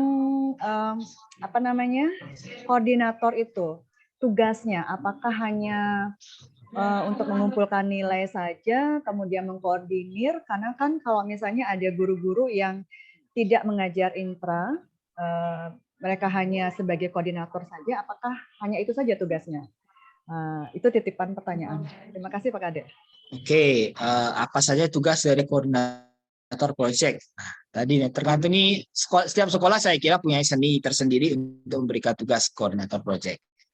Mungkin yang bisa dilakukan seperti sekolah-sekolah yang sudah ada, itu dia yang menginput ke dalam gini. Jadi menginput ke dalam rapor proyek nanti dia. Karena satu koordinator proyek itu kan satu kelas. Jadi satu kelas itu kan 36, jadi 36 orang saja dia nginput itu. Kalau misalkan maksimal 3 kelas ya 36 kali itu dia nginput. Oh gitu. Yang saya tahu tugasnya adalah seperti itu, Bu. Bisa saja nanti berbeda di setiap satuan pendidikan. Silahkan nanti sesuai dengan, karena di panduan tidak dijelaskan secara spesifik tugas mengampu proyek itu seperti apa. Tapi yang jelas dia mengkoordinir proyek-proyek yang ada di kelas itu. Nah, di kelas yang dia ampu.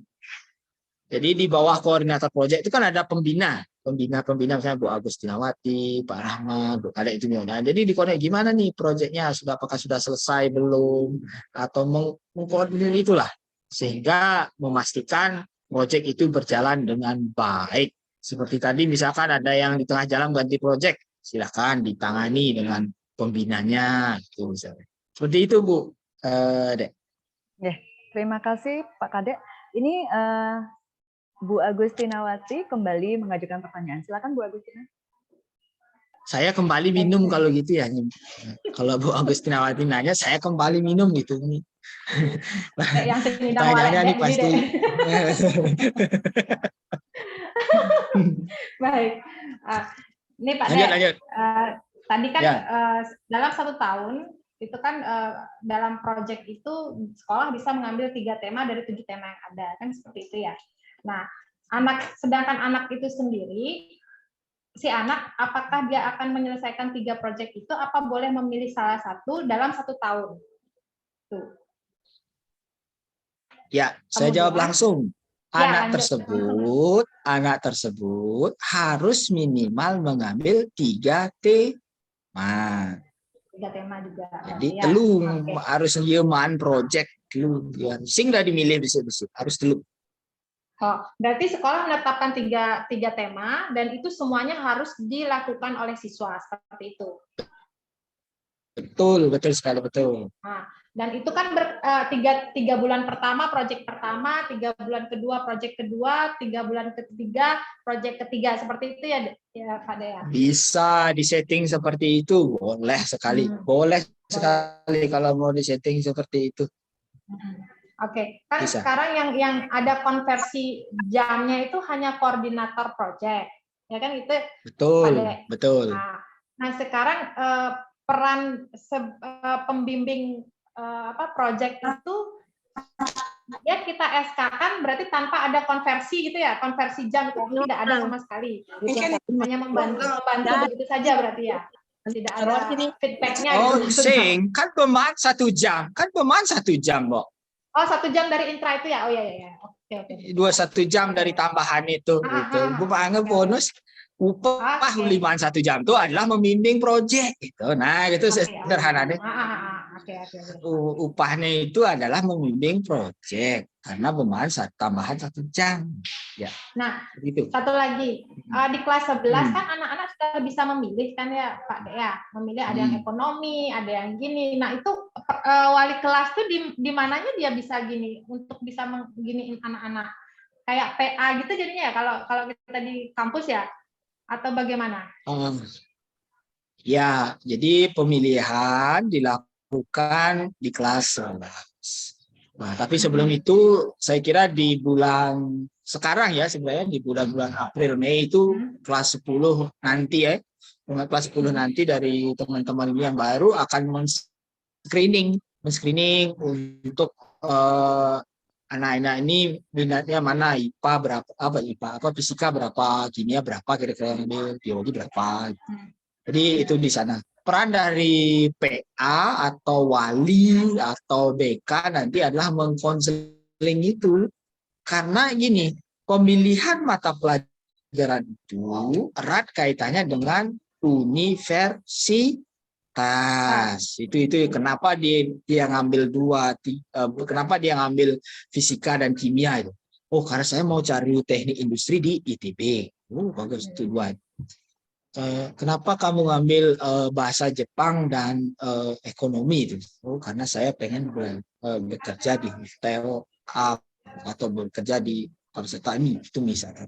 Jadi pemilihan itu dilakukan sebelum tahun ajaran baru dan juga PA berfungsi untuk mengkonseling itulah anak-anak. Itu. Nah, yang paling ditekankan adalah kampus. Pemilihan kampus. Seandainya di tengah-tengah, misalnya 3 bulan nih, dia nggak kerasan dengan mapel itu, anak itu boleh ganti mapel lain atau bagaimana? Nah, itu lagi. Oke, nah ini salah satu pertanyaan yang mungkin saya tidak bisa jawab karena belum terjadi. Panduan pemilihan mata pelajarannya masih disusun. Nanti kita akan lihat itu ya. Mohon maaf saya ngutang ya Bu Agustinawati ya, karena belum bisa kita pastikan. Direktorat SMA sedang melihat itu sehingga masih dalam tahap ini. Kenapa? Pihak Dirjen Dikti juga masih gontok-gontokan Bapak dan Ibu. Yang dimaksud adalah saling tarik dulu. Apakah mau 2 mapel atau 1 mapel yang akan diujikan nanti di kampus itu. Contohnya teknik kimia ITB. Berapa mapel nih yang harus pokok yang harus dia minta? Apakah fisika sama kimia atau matematika dengan kimia itu masih perlu diinikan sehingga keberlanjutan anak-anak ini bisa menjadi lebih smooth lagi lah untuk melanjutkan kuliah. Jadi itu. Sementara di pending dulu ya pertanyaan jika terjadi di tengah-tengah berubah pikiran. Oke. Baik, Bu Agustina, terima kasih atas pertanyaannya. Cukup membuat Pak Kadeknya agak kesulitan ya untuk menjawab. Bersatu kosong ini jawab Bu Agustina. Nah, sing kengken. Ya, nanti kita tanding ulang ya biar satu-satu. Nah, apa bagus. Ini Pak, Niki masih ada titipan pertanyaan Pak, karena saya lihat di kolom chat dan boleh. Tidak ada yang bertanya secara langsung juga. Titipan pertanyaan ini kalau sudah kelas 11 Pak, walaupun mungkin belum Niki yang sekolah penggeraknya. Untuk menentukan nanti anak-anak itu memilih peminatan itu kan memang teorinya seperti itu. Tapi apakah nanti di prakteknya bagaimana Pak ya? Saya kok berpikir seperti orang kuliah itu ya sepertinya. Kemudian kalau misalnya guru-guru yang mengajar pun misalnya kekurangan misalnya dari pilihan anak-anak misalnya, nah bagaimana itu? Apakah akhirnya akan tetap sekolah yang menentukan atau mungkin membuat paket-paket untuk peminatan? Seperti itu Pak pertanyaan titipannya. Terima kasih. Oke, nah jadi benar sekali ya kalau untuk memilih peminatan itu anak-anak yang memilih gitu. Nanti dalam pelaksanaannya kemungkinan seperti moving class. Jadi kelas siswa yang berpindah bukan guru ya. Biasanya kan guru yang kecak-kecak kecik-cik di kelas ini kan. Kelas 5A guru nih kecak-kecak kecik. Nah, sekarang mungkin nanti dilakukan. Artinya ada kelas fisika, kelas biologi, kelas kimia, kelas sesuai dengan jumlah itu. Jadi nanti siapa yang belajar kimia, ke sana dia belajar. Siapa yang belajar biologi, beda ruangan nanti di sana.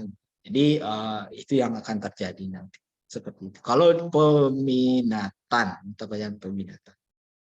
Seperti itu, Bu. Yang dirancang sih seperti itu.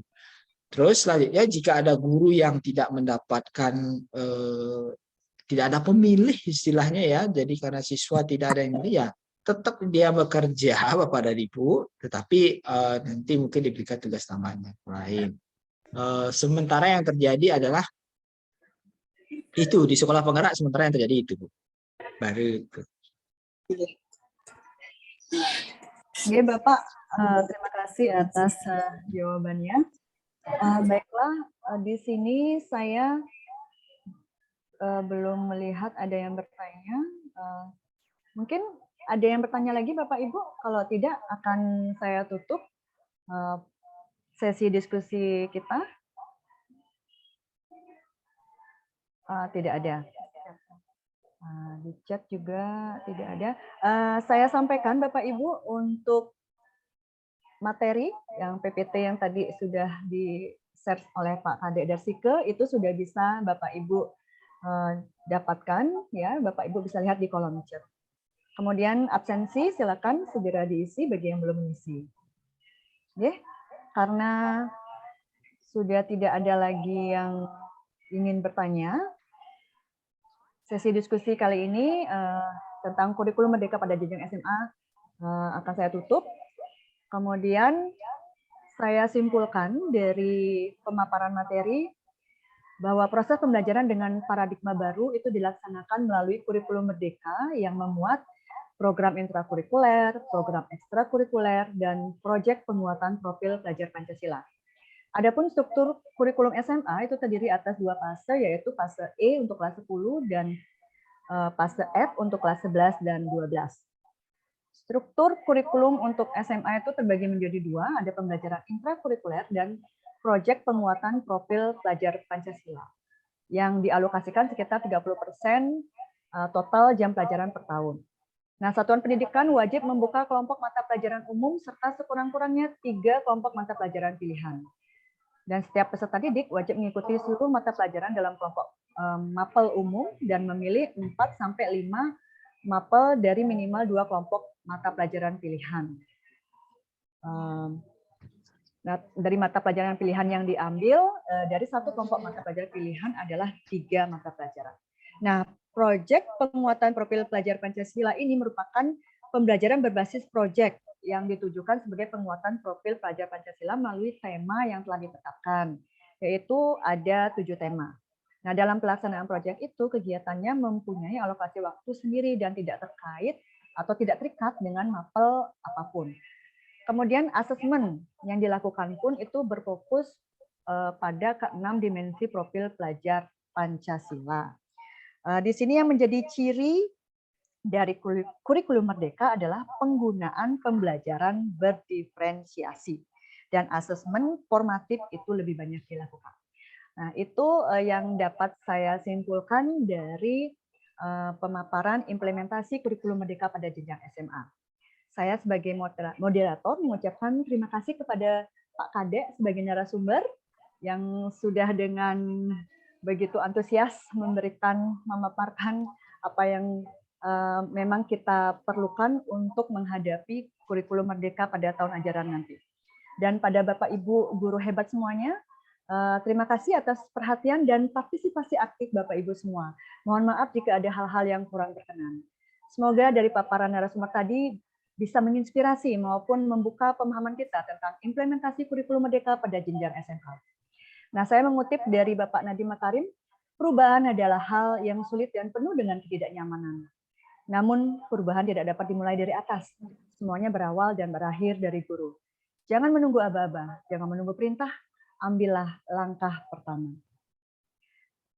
Sesi diskusi ini akan saya tutup dengan Parama Santi. Om Santi, Santi, Santi Om.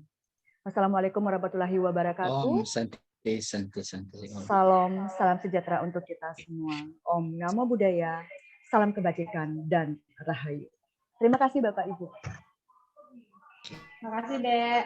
Terima kasih Pak Darsi. Foto keluarga di sini ada sesi foto keluarga nggak? Ada sesi foto keluarga. Foto keluarga dulu, foto keluarga dulu ya. Ya.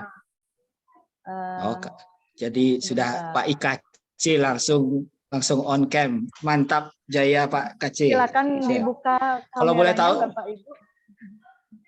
Kalau boleh tahu Pak IKC itu apa? Mohon maaf kepanjangannya. Ikut catur wiguna Pak. Ya biar nggak panjang aja di Pak. Ya. Apa? Ikut catur wiguna Pak biar nggak panjang aja di Pak. Oke, catur. Oke, pas. Bagus sekali, Pak. Benar-benar. Jadi biasanya yang seperti itu seniman, Bapak dan Ibu. EBIT GAD. G-nya itu apa itu? Jadi tetap ada seniman ya. Pak IKC ya. Oke, siap. Bapak Oke, Ibu, silakan di yang belum di-on-kan kameranya silakan di-on-kan dulu.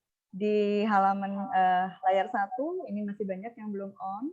Ibu Sumasari, Ibu Sri Juniati, Bu Sri Utami, Bu Devi, Bu Yuyun. Mohon segera di-on-kan. Untuk di halaman 1 saya akan screenshot.